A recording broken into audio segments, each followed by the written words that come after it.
Hello guys, welcome back to our channel Puno Mehra official চ্যানেলে আপনাদের খুব খুব স্বাগত জানাই। তো আজকে আমি এসে গেছি দেওঘর বাবা বৈদ্যনাথ মন্দিরে। তো আমি এখন মন্দিরে তো যাচ্ছি না, কিন্তু আমি এখন সেখানে একটা মেলা হয়, শ্রাবণী মেলা। তো আজকে আমি সেই মেলাতে গিয়েছি আর তোমাদেরকে সেই মেলার ট্যুর দিচ্ছি। তো আসলে আমি প্রথমবার এই মেলাতে এসেছি। চলো দেখি। তো দেখো, এখানে একটা ছোটোখাটো আয়োজন হয়েছে যে ভক্তরা আছে ভক্তদের জন্য। এখানে খুব সুন্দর একটা প্রতিমা তৈরি হয়েছে। এই প্রতিমার সামনে একটা মঞ্চ আছে, ওই মঞ্চতে ওখানে ছোটোখাটো সিংহরা আসে, পূজা আরতি সব কিছু করে। আর এটা বাইরেকার থিম। এখানে খুব সুন্দর সুন্দর ছবি তোলার জন্য আছে জিনিসগুলো। তো আমরাও একটু করে ছবি তুলেছি। আর এই দেখো পুচকি, এই পুচকি আমাদের সাথে ছিল, ও আর ওর মা আর আমরা তিনজনে এখানে বেড়াতে এসেছিলাম এই মেলার মধ্যে। তো চলো, প্রথমে তোমাদেরকে মেলার বাইরে কাট করতে হবে, তারপরে ভেতর কাট করতে। তো আমাদের প্রথমে অংশ দেখে নিল। এবার দেখো এখানে ডাক্তার বসেছে পেট চিকিৎসা। কেন কি বোনরা অনেক দূর থেকে হেঁটে আসে না, তাদের অসুবিধা হয়। এখানে ওরা ওষুধপাতি সব কিছু দেওয়া হয়। আর এখানে আয়ুর্বেদিকের দোকান ছিল, আর প্রত্যেকটি দোকানে নাম্বার ছিল, 1 নম্বর 2 নম্বর 3 নম্বর করে। আর এখানে খুব সুন্দর একটা জিনিস তৈরি হয়েছে, গ্রামের প্রকৃতির উপর তৈরি করা হয়েছে। মহিলাদের বাড়ির কাজকর্ম করা, পুরুষেরা চাষবাস করা, মাঠে ঘাটে কাজ করে সেটা করা হয়েছে। আর এখন আধুনিক যুগের মধ্যে যেটা অল্পটুকু করা হয়, জলের ট্যাঙ্কি সোলার বসানো হয়। এখানে সোলার তো বসানো ছিল না, ছোটোখাটো একটা জলের ট্যাঙ্কি বসানো ছিল। তো আমাকে খুব ভালো লাগলো। আর দূর থেকে দেখে মনে হচ্ছিল কেন কি স্ট্যাচুগুলোর হাইট নর্মাল মানুষের হাইটের মতোই ছিল। আর এখানে গরুর যেটা বানানো হয়েছে ওটা একদম অরিজিনাল মনে হচ্ছিল। তো আমাদেরকে দূর থেকে তো ওরকমই লাগলো, এটা একদম পুরো অরিজিনাল।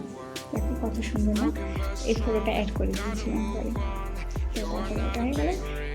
আর দেখো কি সুন্দর লাগছে, কি লেখা আছে এখানে আমি পড়তেছি, শ্রাবণী মেলা 2025।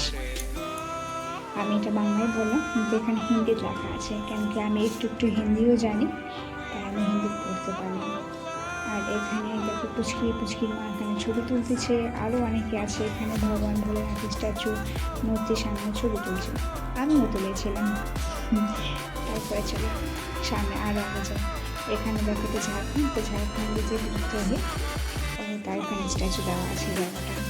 তারপরে এখানে দেখো খুব সুন্দর সুন্দর কটন কারি হ্যান্ডমেড যে কাপড়গুলো সেগুলো বিক্রি হচ্ছিলো, ব্যাগপত্র বিক্রি হচ্ছিলো। কিন্তু আসলে জানো, মেলার মধ্যে একটু প্রাইসটা খুব বেশি ছিল, এত বেশি যে হওয়া দরকার না। তো আমরা মেলার মধ্যে কিছু শপিং করিনি, আমরা বাইরে বের হয়ে শপিং করছিলাম, যে মেন মার্কেট সেখানে। আর দেখো দূর থেকে দেখতে খুব সুন্দর লাগছে, দারুণ লাগছে। তারপরে আমরা ফ্রুট আইসক্রিম খেলাম। ফ্রুট আইসক্রিম খেয়ে খুব চাই ভিতরে, মেন যে ভিতরটা সেখানে জুতো আমাদেরকে বাইরে খুলতে বলেছিল। কেন কি ভিতরটা তো ঠাকুর আছে, তো তাই জন্য জুতোটা আমরা বাইরে খুলে তারপর প্রবেশ করলাম। প্রবেশ করার মাত্র ওয়াও, খুব সুন্দর। এখানে যাওয়া মাত্র প্রথমে নটরাজের ছবি স্ট্যাচু দেখতে পেলাম। তারপরে আমরা ঘুরে ঘুরে প্রত্যেকটা জায়গা দর্শন করলাম। এত সুন্দর লাগতেছিল, মনে হচ্ছিল যে ব্রহ্মাণ্ডে চলে এসেছি। খুবই সুন্দর লাগছিল। আসলে দেওঘর আমার জন্য অপরিচিত না, দেওঘর আমার জন্য পরিচিত, কিন্তু এরকম শ্রাবণী মেলার মধ্যে আমার প্রথমবার এসেছি। আর এইসব প্রথমবার দেখেছি, দেখতাম ভিডিওতে, কিন্তু ফেস টু ফেস প্রথমবার দেখতেছি। তো আমার খুব ভালো লাগতেছে। আর আমি নতুন ইউটিউব চ্যানেল খুলেছি, তো আমার চ্যানেলটা সবাই সাবস্ক্রাইব করুন। আর এরকম আমি ভিডিও তোমাদের জন্য দেওঘরে আরও অনেক জায়গা আছে যেখানে আমি বেড়াতে যাবো, সেগুলো তোমাদের জন্য ভিডিও করবো। তো এখানে দেখো শিব ঠাকুর, তো আমাদের শ্মশান বেশি ঘাট থাকে। তো এখানে শ্মশান ঘাটের একটা থিম তৈরি করা হয়েছে, মানুষের মৃতদেহ পুরানো, সেখানে লোকজন কেমন থাকে সেই জিনিসটা এখানে থিম তৈরি করা হয়েছে। আর এটা কিন্তু আমাদের বাস্তবতা থেকে একটু পরিচিত করে দেয়, কেন কি জীবনের শেষ মানুষের এখানেই হয়। তো দেখো আর এখানে কিন্তু বলে দেয় এখানে শিব মন্দির আর পার্বতী মন্দির যেটা অরিজিনাল বেদনা ধামের মধ্যে আছে সেরকম স্ট্যাচুটা এখানে মানে মন্দিরটা এখানেও তৈরি করা হয়েছে। আর সেখানে দেখো দড়ি টাঙানো হয়েছে শিব মন্দির থেকে পার্বতী মন্দির পর্যন্ত যে ফিতাটা দেওয়া হয় ওই ফিতাটা ওখানে এরকমভাবে এখানে সাজানো হয়েছে। তারপরে বাস আমরা ঘুরে বেড়াই। উপরঘাটটা দেখে আমাকে সত্যি ভীষণ ভীষণ ভালো লাগতেছে। আমার মনে হচ্ছে কি আমি সত্যিই বলে চলে এসেছি। আর এখানে পুরোহিত মশাই এসেছিল, মানে ওই এখানেই থাকে উনি, ওখানে পুজো করে আরতি করে। আর ওখানে যারা যায় ওখানে পুজো আরতি সবাই এখান থেকে নেওয়া হয়। তারপরে বাস আমরা বেড়াই ঘুরতেছি। আর এখানে আমরা দেখো এখানে আমি কিন্তু ছবি তুলেছিলাম। আর দেখো তো মাছটা ছবি। তারপরে আমরা বাড়ি থেকে বাইরে বের হয়ে চাট খাই। দেওঘরের চাট কিন্তু সত্যি খুবই সুন্দর। পশ্চিমবঙ্গ থেকে দেওঘরের চাটটা খুবই সুন্দর। আমরা চাট খেয়ে তারপরে ভাবলাম কী করি চলো শপিং তো হয় একটু যাই বাইরে মেন মার্কেটে শপিং করি। তো পুচকি দেখো এখানে লাড্ডু গোপাল দেখো ওই মাকে বলছে কি মা আমি লাড্ডু গোপাল নিব, তো ওকে তো লাড্ডু গোপাল দেয়নি। কিন্তু তারপরে আমরা বেরিয়ে গেলাম। আর দেখো পিছন দিকে বাবা বৈদ্যনাথ ধামে যে পুজো হয় আরতি হয় পুজোর সামগ্রী সেগুলো নিয়ে যাচ্ছিল।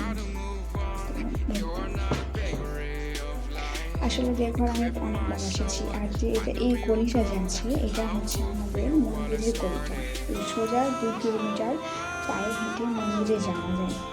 তো এই গলিটা রাত্রের টাইমে আমি এর আগে এসেছিলাম, তখন তো অনেক ছোটো ছিলাম, তো অত কিছু জানতাম না, কিন্তু কিছু কিছু জিনিস মনে আছে। আর আমি বহুত দিন এসেছি। আর এখানে দেখো খুবই সুন্দর সুন্দর কুর্তি, কটন কুর্তি, চিকেন কারি কুর্তি খুবই সস্তায় দিচ্ছিল এই সব দোকানে। আর এইসব দোকানগুলো যেন সব সময় থাকে। এই মাত্র মেলা বলে এখন দোকান লাগানো হয়েছে অল টাইম। আর এখানে দেখো তো আমি লাড্ডু গোপালের জন্য ছাতা দেখেছিলাম, খুবই ভালো ছিল ছাতাটা। আমি তখন তো নেয়নি, কেন কি দাম 200 টাকা যাচ্ছিলো, তো আমি পরে অনলাইন করে দিয়েছিলাম ছাতাটা। কিন্তু ছাতাটা ভীষণ সুন্দর। আর এখানে লাড্ডু গোপালের জন্য আরও খুব সুন্দর সুন্দর জিনিস ছিল, কাটিয়া ছিল, বিছানাপত্র ছিল, খুব সুন্দর ছিল। তো আমি নেয়নি, আমি আগে নিয়েছিলাম। ভাবলাম কি কিছু কিছু জিনিস নেওয়া হবে, আমি যখন 1 মাস আসতে পারে ডিউটির জন্য করে নেব। আর এই ছেলেটা দেখো তার গার্লফ্রেন্ডকে ফোন করে শুনছি বাবুদের জন্য কী নেবো। মানে ভাবছো ও এসেছে মন্দির পুজো করবে, কিন্তু তার গার্লফ্রেন্ড জন্য কী নিয়ে যেতে হবে সেটা ওর মাথায় আছে। So caring, wow. হ্যাঁ ছাড়ো সব, চলো আমরা একটু আগে যাই। এখানে আমরা এসেছিলাম দোকানে জিনিসপত্র দেখতে, কিন্তু জানো মানে পুজোর টাইমে এই মাসে জিনিসপত্রের দাম খুবই বেশি। মানে যেখানে 200 টাকা দাম সেখানে ওই সময় 300, 350, 400 এরকম দাম যাচ্ছে। আসলে মেলার সময় না দাম তো নেই, এটার মধ্যে আর কী করার আছে। আমরা ঘুরি, তুমি চলো।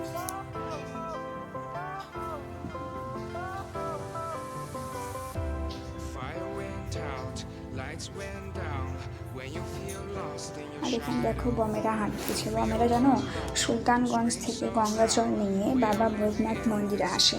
আর এর দূরত্ব কমসে কম 105 থেকে 10 কিলোমিটার। আবার দেওঘর থেকে মন্দিরের দূরত্ব প্রায় 20-30 কিলোমিটার। ওরা এত দূর পায়ে হেঁটে ভগবানের গঙ্গা জল চড়ায়। ওরা মানে কী বলবো, ওদের চলাফেরা করতে পা হাত ফুলে যায় ওদের, এত ওরা চলাফেরা করে। তো দেখো ভক্তিতে শক্তি আছে, বলে না সেটাই।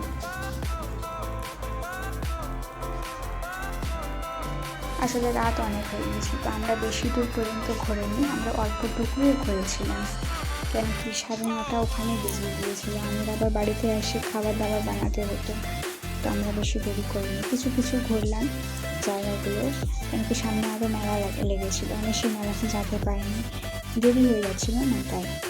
তো আমরা ঘোরাফেরা করলাম, কিছু কিছু শপিং করলাম, শপিং করে ঘোরাঘুরি করে তারপরে চলে আসলাম। তো এই গলিটা দেখো, ভাবছিলাম কি যখন যাচ্ছি তো একটু করে ভিডিও নিয়ে নিই, ভালো হবে। তো এখানে যে পুজোর সামগ্রীগুলো ওটার দাম কিন্তু খুবই যাচ্ছিলো। আসলে দাম এতটা না, কিন্তু ওই সময়ে মেলার সময় দামটা একটু বেশি। পুচকির মা এখানে একটা শঙ্খ নেওয়ার জন্য গিয়েছিল, যে শঙ্খটা আমাদের ওয়েস্ট বেঙ্গলে 600 বা 700 টাকায় পাওয়া যায়, সে শঙ্খ ওখানে 1500 টাকা পাচ্ছিল। মানে ভাবছো মারাত্মক দাম। এত দাম ওখানে। তো আমি ওকে বললাম কি তোমাকে নিতে হবে না, আমি যখন বাবার বাড়ি যাবো তোমার জন্য এনে দিব। তো সে মানে গেল, পরে নেয়নি ওই। তো আমরা একটু পায়ে হেঁটলাম। আর দেখো এটা প্যারা, এগুলো হচ্ছে আমাদের বাবা বৈদ্যনাথ মন্দিরের প্রসাদ। এই প্যারা মানে ওয়ার্ল্ড ফেমাস, এখানকার মতো প্যারা কোথাও পাবে না। তো বাস তোমরা আসো সবাই দেওঘর, ঘোরো, দেখো, ট্যুর করো, অনুভবটা কেমন সবাই শেয়ার করো। বাস এই গলিটা কিন্তু লাস্ট মন্দিরে যায়, কিন্তু আমরা মন্দির যাইনি। প্রায় 1 কিলোমিটার পর্যন্ত আমরা পায়ে হেঁটে গিয়েছিলাম, তারপর আমরা বাড়ি চলে আসি। বাস বন্ধুরা, টাটা, বাই বাই, ভিডিও এখানে শেষ করি।